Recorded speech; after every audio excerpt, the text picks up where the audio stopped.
What's up guys, Readiness Reviews back again. We're going to do another rifle unboxing today. This is probably the longest box I've ever attempted to do an unboxing of, so it will be quite unruly. We're in the holiday season. Black Friday just passed. I'm not sure when this video is coming out, so that could have possibly been months ago. Anyway, I follow a couple of Facebook groups which have a lot of firearms content, and somebody posted a link saying that Edelweiss Arms was having a Black Friday blowout on Swiss rifles. Recently, I unboxed a Swiss K11 carbine, and I mentioned in that video I've been looking for a K11 rifle as well. So I went on the website, and they had a lot of rifles on there, and the prices are really great. They had an awesome sale for Black Friday, but they were selling left and right. The stock was going down.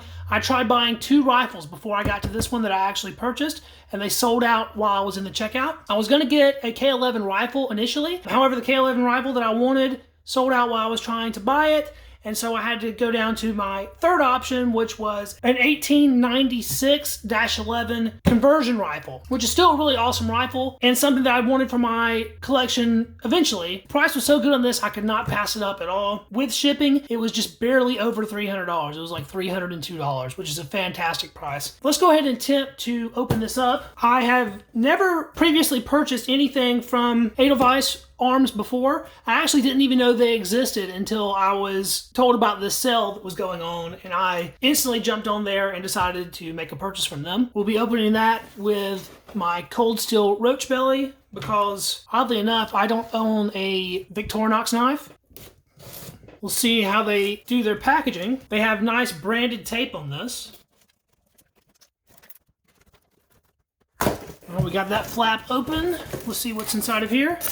Oh, it looks like they gave us a case. Well, isn't that generous? I had no idea they shipped the rifles with a hard case. That's great. I'll get the rest of this box out of the way, and then we'll check out what's inside the case. Other than this rifle case, there was nothing else in that exterior box. This thing is ridiculously long. Just for some perspective, let's go on a trip right fast. So there is one end, and all the way down here past my lighting, hanging off the edge of the desk, is the other end. I hope I'm saying that company name right, Edelweiss. It could be Edelweiss, I don't really know. Open up these tabs and check out what we have inside. There is our rifle. As we can see, it does have the original sling on it, which I am very excited about. It looks like that they shipped it without the bolt in it. This is a very nice hard rifle case. That was an awesome inclusion, but let's get that out of the way.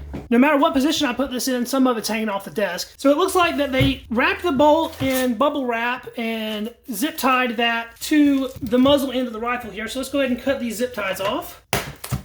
Pretty happy with the packing job they did on this. It's very professional. It's in 2 layers of bubble wrap, the bolt is. And there's our bolt. It's very similar to the one that was on my K11 carbine. It has little Swiss crosses all over it. It is quite a bit cleaner than that one was though. Very pretty metal. The bolt handle is the same rubberized material as the carbine had, and there is a little crack in it, but nothing too major. The bolt looks in very good shape. There's a little bit of extra bubble wrap around the muzzle end here. Let's go ahead and take this off. And that is really revealing a fantastic looking rifle. The wood has a nice worn sheen to it. It shows very light wear. This did come with the awesome Swiss muzzle cover, and that just slides right off. This is supposed to protect your front sight and also the muzzle from being damaged. Here's a look at that. It's not a serialized part, so these are pretty interchangeable from rifle to rifle, but even it has a little Swiss cross on it there. The bluing on the front barrel band looks very nice. While we're up here at the front, we'll go ahead and take a look at the muzzle. I'll be inserting a picture of the bore right about now. Looks like that the crown is in quite nice condition. The front sight has a pretty precise little blade sight there.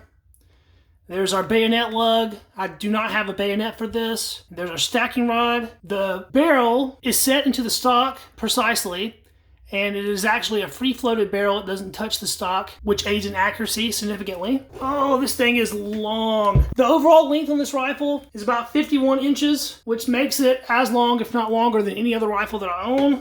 Just the barrel is almost 31 inches in length, and it weighs just about 10 pounds empty. So this is a behemoth of a rifle. So the Swiss 9611. This is a conversion of an earlier rifle. Originally, it would have had a straight wrist on the stock with no partial pistol grip. It would have been chambered for a different cartridge, the GP9 cartridge. This is chambered for GP11, the same as the K11 carbine. One of the cool features of this rifle is that the partial pistol grip on this has been added in later. So they basically spliced it into the wood there. Sometimes you'll see these damaged or falling off. This one looks like it's on there very good. While we're looking at the butt end here, we have a nice little Swiss cross cartouche. We have some writing on the back of the stock here. I'm not exactly sure what that means. And we have a number that does not match the number that is on the butt pad, which is 617. Let's look at the serial number on our bolt here. Now the bolt serial number does end with 617, so the bolt matches the butt plate. Take a look at the receiver. Everything to do with getting this in frame is a struggle. We have a matching serial number on both the barrel and the receiver. We have all sorts of little cool markings on here. Swiss crosses, what I would assume are little proof marks and stuff like that.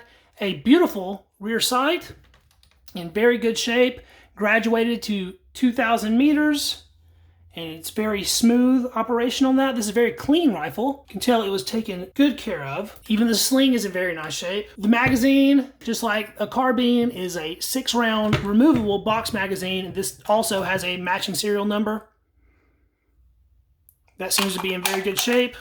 Overall production numbers on this particular rifle was right around 135,000, so not huge numbers in comparison to what most military rifles are. The Swiss were always a neutral nation anyway, so they never had a really huge military, and they didn't really have a regular military. It was sort of a very well-regulated and organized militia. Their rifles were one of the biggest deterrents for countries messing with the Swiss, because the Swiss had fantastic firearms in comparison to what the rest of the world was using. Very high quality and a lot of money and time spent into machining these beautiful pieces of history. Just like on the K11 carbine, the locking lugs on this bolt are in the middle as opposed to the rear like they were on the earlier versions of the Schmidt Rubin Action. Let's insert our bolt here and see if it's feeling smooth or not.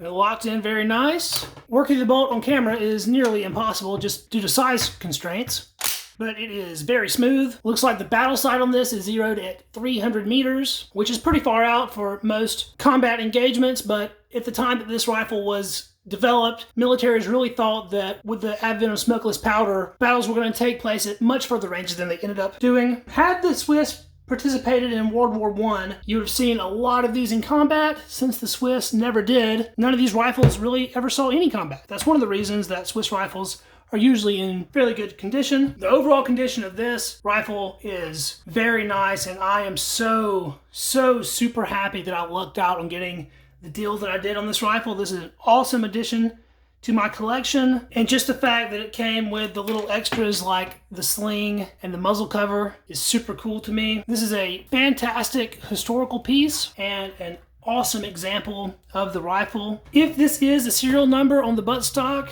that would make the stock the only non-matching part. Everything else that's serialized does have the same serial number on it. I'll do my best to get some nice pictures of this to post after the video so you can see it a little better. This is one that I'm super excited to get out to the range and see what kind of accuracy we can get out of this old bird. So I would say my very first purchase experience from Edelweiss was extremely positive. They seem to be a very high quality company. The price on this was outstanding, and the fact that they threw in a hard case without even putting that in the product description or anything is really a bonus. Thanks very much for checking out the video, guys. If you noticed something about this rifle that I didn't talk about, please post it in the comments, because I'm still learning, especially when it comes to Swiss rifles. It's not an expertise of mine at all. If you like the video, I should have more videos like this upcoming, so please throw me a sub, and I'll catch you in the next one. See you then. Peace.